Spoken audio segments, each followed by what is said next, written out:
नमस्कार। अक्सर खेती में ना एक सवाल मन में आता है कि ये जो महंगे खरपतवार नाशक हैं, क्या इनकी जगह नमक और डिटर्जेंट पाउडर का वो सस्ता वाला घोल काम कर सकता है? सुनने में तो बड़ा आसान लगता है और किफ़ायती भी। हमारे पास एक स्रोत है जो इसी सवाल पर है, खरपतवार नियंत्रण में नमक, डिटर्जेंट, लाभ या हानि। तो चलिए आज इसी की तह तक जाते हैं। बिल्कुल। और देखिए, खेती में लागत घटाने के तरीके तो सब ढूंढते हैं। नमक, डिटर्जेंट, ये सब आसानी से मिल भी जाता है। पर कई बार जो चीजें ऊपर से आसान दिखती है ना, उनके कुछ छुपे हुए पहलू भी होते हैं। हमें ये देखना होगा कि ये सस्ता नुस्खा कहीं हमारी फसल और सबसे जरूरी हमारी मिट्टी के लिए लंबे समय में महंगा ना पड़ जाए। हाँ, ये बात तो है। स्रोत भी पहले यही कहता है कि हाँ भाई, नमक और डिटर्जेंट का घोल अगर खरपतवार पे डालेंगे तो वो मुरझाने लगते हैं, मरने लगते हैं। जैसे गन्ने के खेत में अगर स्प्रे करे तो खरपतवार पर असर दिखता है, तो पहली नजर में तो लगता है कि चलो काम तो कर रहा है, पर इसमें कोई पेंच है ना? हाँ, और वो पेच काफी बड़ा है।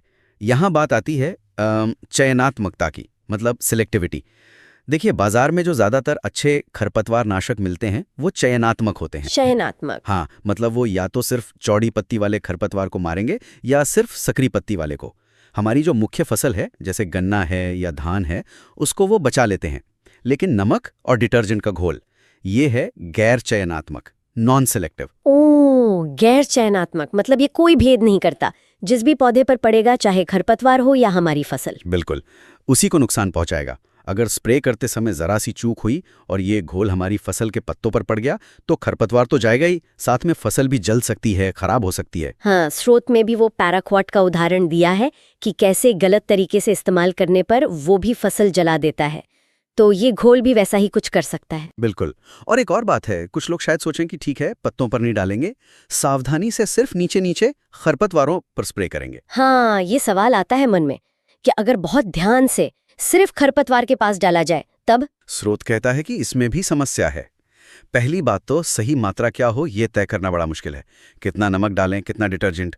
मात्रा अगर कम हुई तो शायद असर ही ना हो, और अगर ज्यादा हो गई तो वो मिट्टी के लिए बहुत हानिकारक है। और यहीं असली खतरा शुरू होता है। मिट्टी का क्या होगा? हाँ, ये बहुत जरूरी सवाल है। मिट्टी पर क्या असर होगा इसका? देखिए, अगर ज्यादा मात्रा मिट्टी में चली गई तो नमक जो है वो मिट्टी को खारा बना सकता है, ऊसर बना सकता है।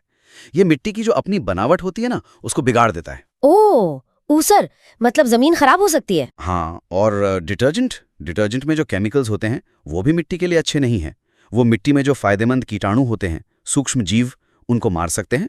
और ये घोल पानी के साथ रिसकर पौधों की जड़ों तक पहुंच सकता है।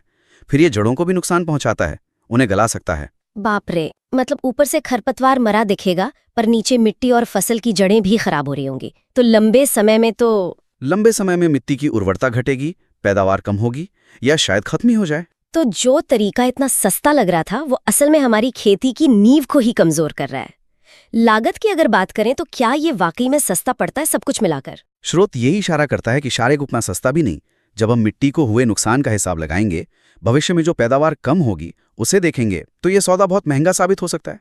बाजार में पैराक्वाट जैसे सस्ते नॉन सिलेक्टिव केमिकल भी हैं, पर यहाँ मुद्दा सिर्फ आज के खर्चे का नहीं है।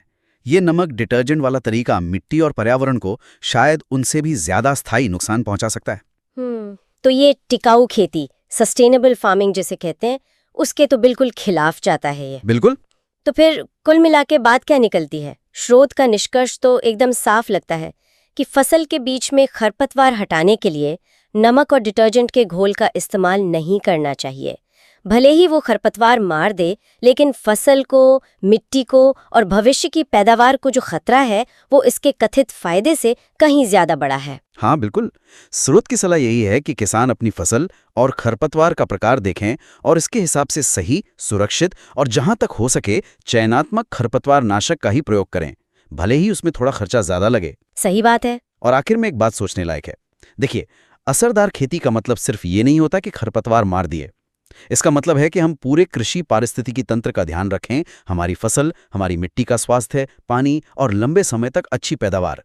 तो क्या कोई ऐसा शॉर्टकट जो हमारी खेती की बुनियाद यानी मिट्टी को ही कमजोर कर दे, क्या उसे वाकई कोई बचत कहा जा सकता है? यह सोचने वाली बात है।